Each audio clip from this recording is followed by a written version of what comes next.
Hello, viewers. Let us discuss today the topic globalization and development. Globalization, we all know, is one of the defining features of the contemporary world, shaping in a major way the economic trajectories of nations around the world.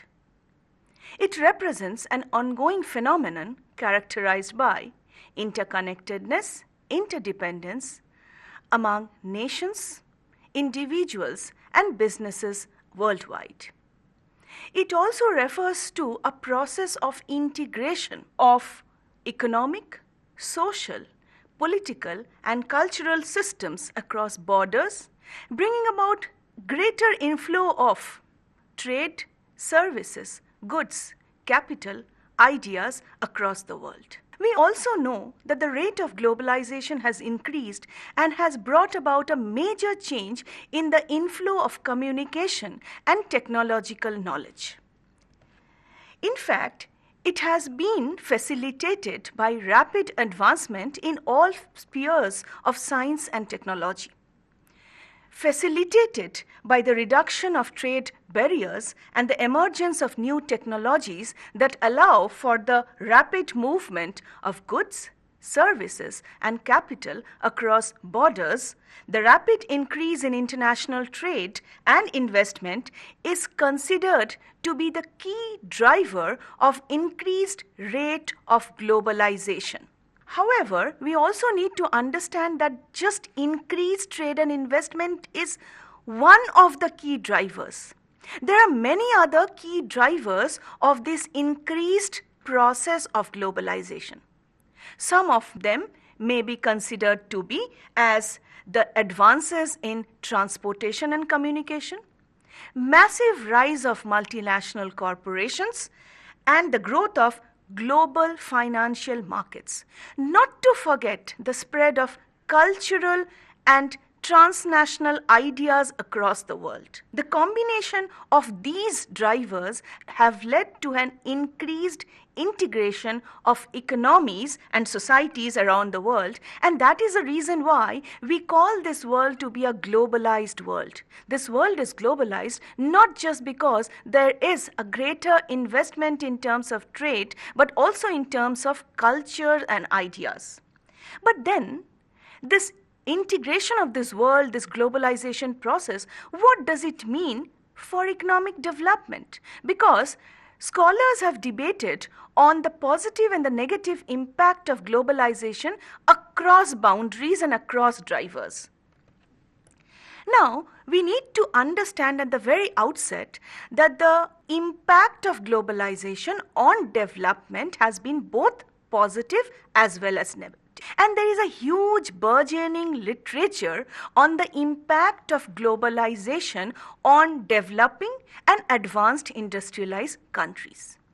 It may be said that globalization has contributed to the creation of new markets, enhanced trade and investment, and fostered cross-border technology and, most importantly, knowledge transfers. It has also facilitated greater economic growth, improved productivity, more job creation, and so on and so forth. But that does not mean one should lose sight of the negative impact of globalization on economic development.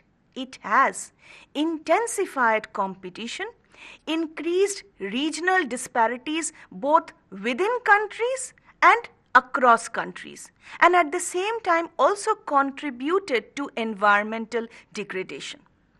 This module, or rather this lecture, will analyze not just the positive and negative impact of globalization on economic development, but how do we need to combat the challenges that we face due to the forces of globalization.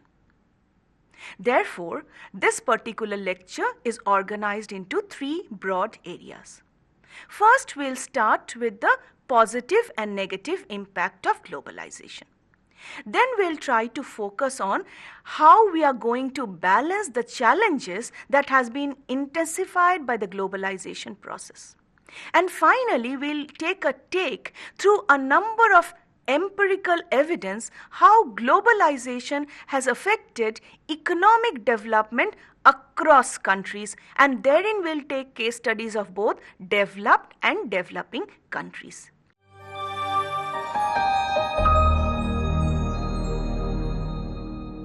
Let us now, students, start discussing about the positive impact of globalization on economic development. Now, the first thing we need to understand that globalization has aided economic development by increased trade and investment opportunities.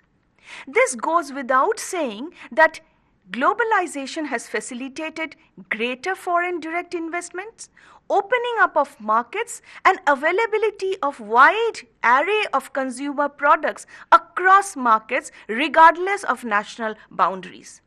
Globalization has created new opportunities for countries to trade and invest in various sectors that can be primary, secondary, or the tertiary sector. It has also led to greater economic activity and higher levels of economic growth. The second positive impact of globalization can be said in the arena of new markets and new customers. Now, we need to know that globalization has facilitated creation of new markets not just in advanced industrialized countries but also in developing countries. So much so that consumers today are not located in just developed nations, but there are equally enthusiastic customers and consumers in underdeveloped or developing countries. It is also important to note that globalization has facilitated a wide array of consumer products within the reach of the common man, which was unknown before the 1990s. The third positive impact of globalization is on greater efficiency and productivity. This can be facilitated and analyzed from the basis of increased competition among businesses to stay afloat in the international market. Thus, companies are investing more on research and advanced technology in order to stay afloat in the global market, because today's age is a technological age where every product has to be technologically upgraded, and this has been facilitated by globalization. Thus, increased production, increased efficiency, and increased technological know-how can be said to be a positive impact of globalization on the development process. Another very important impact which is connected to the previous point is the spread of new technology and knowledge. Gone are the days when technology could be confined only in chosen few advanced industrialized countries. Today, because of rapid technology transfer and the growth of software parks, we need to understand that technology is not just confined to the Silicon Valley. In fact, the rise of new technological parks as well as software and communication technologies has ensured that technology is not confined to a few borders but can gain access across borders of the world, right from Asia, Africa to Latin American countries. Another positive impact is increased competition. Some scholars, of course, consider it to be unhealthy, but then economic development cannot happen without a certain amount of competition, and globalization has facilitated enhanced competition between businesses among the world to provide the best of products at a commensurable price within the reach of the common man. Another important impact of globalization is on the potential for economic growth and development. Globalization has the potential to drive economic growth and development, particularly for the developing countries, through the way they can attract foreign direct investment. One of the important drivers of globalization which has facilitated increased trade is the rise of special economic zones, which has not only brought in greater capital inflow from developed advanced nations, but has also facilitated developing countries to invest in such special economic zones to bring about greater investment, trade opportunities, both for the indigenous capitalists as well as for multinational corporations.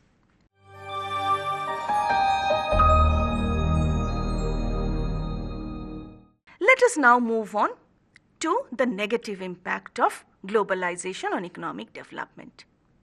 It is quite true that globalization has facilitated greater trade and investment, more opportunities, increased efficiency, increased knowledge transfer. But then there are certain negative attributes of globalization.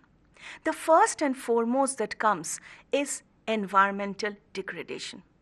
Concerns for climate change, sustainable development technologies have actually raised concerns for the negative impact of globalization on economic development. In fact, increased trade and economic activities have also simultaneously had a negative impact on the environment of countries, both developed as well as developing countries. That is the reason why countries around the world, as at the same time international institutions, are today concerned about how to reduce the carbon footprints, which has actually generated and has accelerated due to the increased flow of goods, services, and increased trade and investment. It is important to invest in trade and increased capital inflow, but at the same time, we need to have greater concern for the environment around us. The second negative impact of globalization is on the dependence on foreign markets and investors. It has led to increased dependence on foreign market and investors. Developing countries mostly are over-dependent on foreign direct investment. And as such, this has also led to increased exploitation of markets as well as indigenous labor in developing countries. So not always creation of new markets and new investment opportunities brings in positive impact. Certain times it also becomes a liability on developing countries with so much of foreign direct investment, which comes at the cost of local handicrafts, local artisans, and indigenous capitalists. The third important negative impact of globalization is on the vulnerability of global shutdown. We have witnessed a number of times since the 1990s the concept of global recession or the financial crisis. Globalization, on the one hand, has integrated markets, integrated nations, integrated economies, but at the same time, it has also integrated economic recessions, so much so that a country facing a financial crisis will have a cascading impact on other dependent economies. Gone are the days when a country can just come out of a financial crisis by itself. Today, one financial crisis catapults into a series of financial crises around the world. Another very pertinent negative impact of globalization on development is the loss of jobs and industries in some regions. While on the one hand, it has led to increased jobs in the IT sector, but that does not mean there has been a proliferation of jobs in other sectors. Research has shown and has given ample empirical evidence that there are certain segments of the economy which have staggered and declined in the face of globalization. One such important sector is the agricultural sector and the agro-based sector, which has suffered because of the overt impact of globalization on economies. While the tertiary sector like the IT, banking, service, hospitality sector has improved and gained much because of the globalization inflow of capital and services, the primary sector has actually suffered because of the advent of globalization. Another negative impact can be located in widening income inequality. Economists and policymakers across the globe have come to this unanimous decision that definitely income inequalities have increased across the globe, and this income inequalities and rising disparities is not just between countries. It is also within regions. Different countries, different provinces within countries have been or have witnessed disparities between forward regions and between backward regions, thus leading to frustration, discontent, and rise of global social movements to combat and rise against these increasing inequalities. Another important impact of globalization, which some scholars see as a negative impact, is cultural homogenization. There has been what we say a cultural imperialism happening across the globe, so much so that there is a loss of indigenous culture. We are forgetting our indigenous customs and rules and cultures, giving rise to one cultural homogeneity and what we call today popularly as the Western culture. The Western culture has actually exploited and has been an inseparable part of our daily lives, so much so that we have forgotten our very own cultural heritage and lineage. Now we can say that globalization has had both positive as well as negative impact. Now, can we do something about ameliorating the negative impact? Can we have some strategies for businesses and governments to adapt and take advantage of a globalized economy? Because it is very convenient to say that globalization has aided economic disparities, but then globalization has also brought about rapid technological and infrastructural development. Let us now discuss some of the strategies that governments and businesses across the world can take in order to balance the negative impact of globalization and transform it into a positive impact. Now, to capitalize on these positive outcomes, governments must adjust and seize the opportunities presented by a globalized economy. So we need to take advantage of the positive aspects of a globalized economy. We need to take advantage of this entire process of integration of the entire world, by virtue of which we have created a global market. Now, there are several strategies that the governments and businesses can implement. First, it can be implementation in environmental development, education, training, emphasis on micro and medium sector enterprises, providing for certain measures to tackle environment, so on and so forth. Let us go a little deeper into some of the specifics of adapting to the global economy. The first thing that governments, especially of developing countries, can do is invest in education and training. It is very important that to survive the globalized world, developing countries need to invest in education and training so that education develops at par with the educational levels and advancements in the advanced industrialist countries of the world. And therefore, what we need to do is that we need to learn from the advanced industrialized countries and bring about more technology and vocational courses to create a skilled workforce. If we are able to create a skilled workforce, we will be able to take the positive advantages of globalized economic development and bring about rapid transformation of indigenous systems and economy, but without forgetting the indigenous culture and the importance of indigenous capitalists. We need to ensure that the indigenous capitalists survive and proliferate, but definitely we also need to improve on our educational system as well as skill sets of our labor. The second thing that we need to do is diversification of industries. We just cannot concentrate on the tertiary sector. Governments across the world should focus at par and equally in all the three sectors: primary, secondary, and the tertiary sector.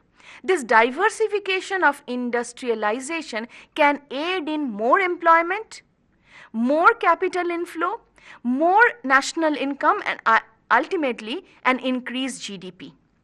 We also need to understand that diversification of industries will also help the home economies to prevent and absorb the shocks of economic crisis. So a shock in the IT sector, if we have diversified it properly, will not result in a cascading shock in the tertiary or the primary sector. Another very important thing that we need to do in order to bring about greater economic development is emphasis on infrastructural development. The government should invest more in the construction of highways, ports, railway tracks, international quality airports to ensure more foreign direct investment, facilitate greater trade, and ensure that the entire country is connected through a well-governed networks of roads and highways. This can help improve the efficiency as well as competitiveness of local businesses, because we cannot let the local businesses suffer at the hands of foreign multinational corporate houses. Another very important policy that can be adopted is support for small and medium-sized enterprises. You cannot build a globalized advanced economy only with the help of foreign direct investment, that's clear for sure. Therefore, government should provide subsidies for promotion of small and medium sector industries so as to give incentive to local artisans, handicrafts industries, and ensure that the products for which we were known in the yesteryears can also become world-renowned products. Therefore, the government should provide aid in the promotion and encouragement of small and medium-sized enterprises. Another important aspect which government should look into is setting up of environment and social standards. It is very important for industries, whether in the form of foreign multinational owned industries or local indigenous industries, all industries should conform to some environmental standards so that there is no pollution degradation coming as a result of faster industrialization. Another important strategy that governments can adopt is promoting foreign investment. Now, promotion of foreign investment can be in the form of offering tax incentives, tax cuts, low interest loans, and simplified regulations. This can be explained with the help of the special economic zones regulations that have been put forth in India, wherein companies investing in special economic zones have access to low taxes, less regulations, and simplified labor norms. Another important strategy that government can look into is collaboration and networking. With increased integration of world economies, it is high time that governments enter into a number of business contracts or trade alliances to greater and to collaborate better and in a greater and enhanced way to bring about better transfer of technology, goods as well as services. In fact, it is time that we bank on the best practices knowledge available across the globe, facilitated by the processes of globalization.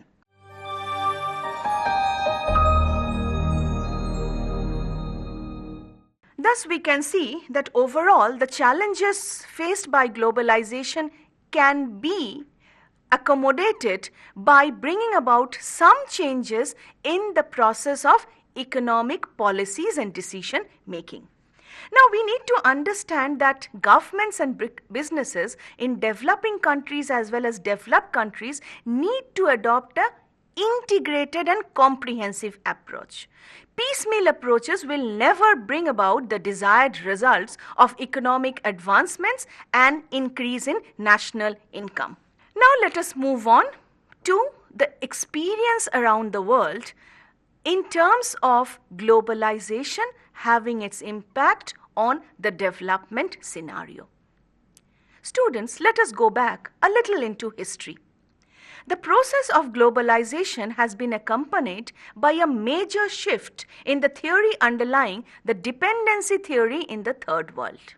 And for that, we need to understand that going back to history, in the period after the Second World War, many developing countries gained their independence from colonial rule. The dominant conception shaping economic policies in the new liberated countries, or what we say the post-colonial countries, was that their development required both a high degree of autonomy, at the same time a key role to be played by the states. And that is the reason why most of the post-colonial states adopted a state-centered planning and implementation process. However, we find that typically import substitution technologies were pursued with varying degree of emphasis on domestic and export markets. So the purpose was to make the countries independent by catering to industrialization, which will lessen our imports and increase exports.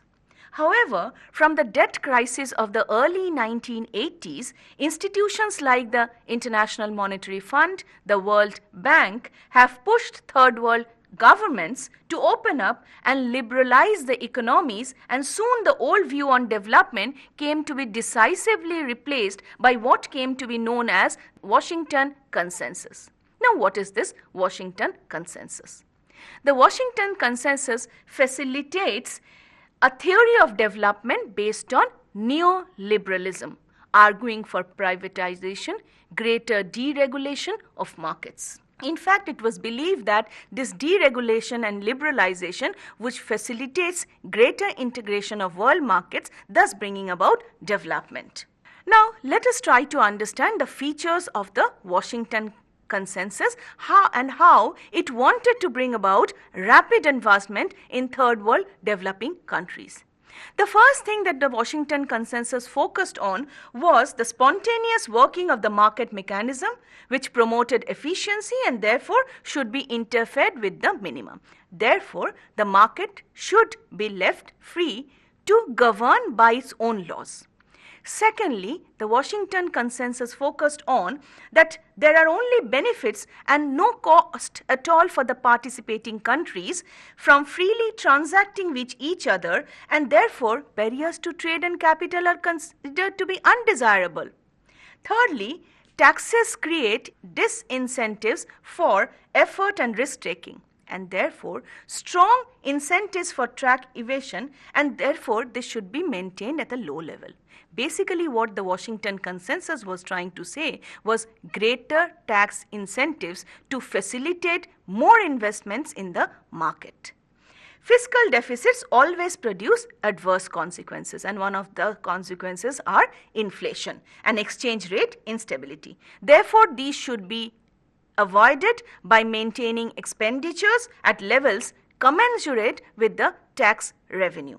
Developing countries would benefit tremendously by adopting economic policies following from the Washington Consensus. Now, it was also argued on the basis of the Washington Consensus that development initiatives and planning, the developing countries can open up themselves to more capital inflows. Another very important thing that was also suggested, that the labor surplus developing countries can use their labor and this capital inflow to develop themselves by bringing about rapid economic development. In addition, it was also believed that free trade would promote the growth of labor-intensive exports from these developing countries. Now, whenever these developing countries focus on labor-intensive growth and production strategies, there would automatically be an increase in per capita income in these developing countries, leading to greater economic development and economic advancement. The gains from efficiency and productivity improvement, capital inflows and trade would combine to generate two things. One, higher level of output, and second, greater employment. All of this will bring about greater equality and better distribution of income in the long run in the developing countries. The problems of development or economic backwardness is the problem of not the developing countries just, but it is a problem of all countries, because economic disparities are not just confined to developing countries of the world. These countries the developing countries, according to members who believe in the Washington Consensus, believe that this is because of the unequal positioning of the developing countries in the global economy. Therefore, developing countries should take access to increased flow of capital and bring about greater changes within their countries. In other words, what the Washington Consensus specifically imposed is the fact that there is no ground for specifically evolving a development policy, because the spontaneous operation of the global economic system would be towards leveling out and eliminating differences among countries. So it was believed that in the long run, all countries will become developed if they facilitate themselves into adopting the positive strategies of greater trade and investment. However, it should be understood that when we are speaking of developing countries or developed countries, we are not taking into account 196 countries of the world. So when we are referring to development happening in a greater scale, say in the case of Asia, we need to understand that development has happened only in East Asia and Southeast Asia.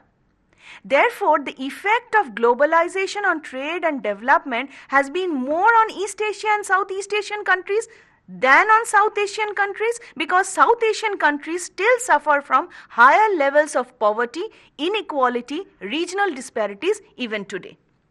The gap between per capita GDP of the developing countries and those of the developed countries has increased over the years, especially after the period with the onset of globalization. In the case of few developing countries, there has been faster rate of growth, but the base or the starting levels of the per capita GDP is much lower than the advanced developed countries. So we need to understand that though globalization has brought about some level of development in the developing countries, but it will take a huge number of years, if not decades, for the developing countries to reach the level of GDP of the advanced developed countries. Next important thing that we need to understand, going by the international experience of globalization and development, that even a higher rate of growth for the developing countries cannot always prevent the absolute gap between developed, semi-developed, developing and underdeveloped countries. Thus, we can say that the differences between US and Western Europe and the East Asian, Southeast Asian and South Asian countries will remain stark in the years to come. Therefore, one thing we can definitely say, that convergence, which was promised by the globalization thesis experts, has not happened.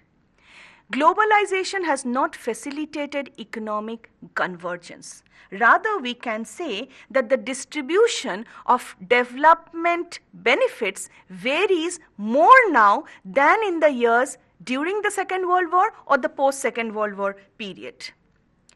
Now, let us take in with another story, the story of export growth. Now, we need to understand that globalization has facilitated greater export services, but then more export has also happened for developed countries and not developing countries as a whole. One thing that we need to understand and share as a conclusion is that globalization has been accompanied more or less across the board by a sharp increase in inequalities within countries, both developed as well as developing. The richer sections in most countries, whether developed or developing, has experienced an enormous increase in wealth and income than those who are at the bottom. Therefore, one thing to note is that the rich and the wealthier segment of both the developed and the developing countries have witnessed a higher increase in wealth than the poorer in both the developed and the developing countries. Consequently, even if in a few developing countries, faster rate of growth in terms of higher per capita income has been achieved, but the standard of living of the poorest masses have not gone up. On the other hand, the richest 20% of the world share 75% of the global income. Thus, we can safely conclude that globalization has accentuated economic dilemmas far untold, leading to greater economic miseries in the world.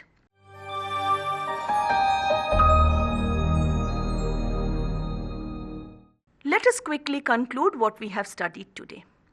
We have tried to analyze and examine the impact of globalization on economic development. We have found out that the impact of globalization on development has been both positive as well as negative. While on the one hand, globalization has definitely led to higher trade, investment, greater transfer of goods and services, advanced technology, communication and transport, on the other hand, we also need to accept the gross realities of time that globalization has also led to widening disparities, both across countries and within countries, job loss, trade deficits, fiscal shocks, and at the same time, a greater rise of environmental and social concerns across countries. Thank you.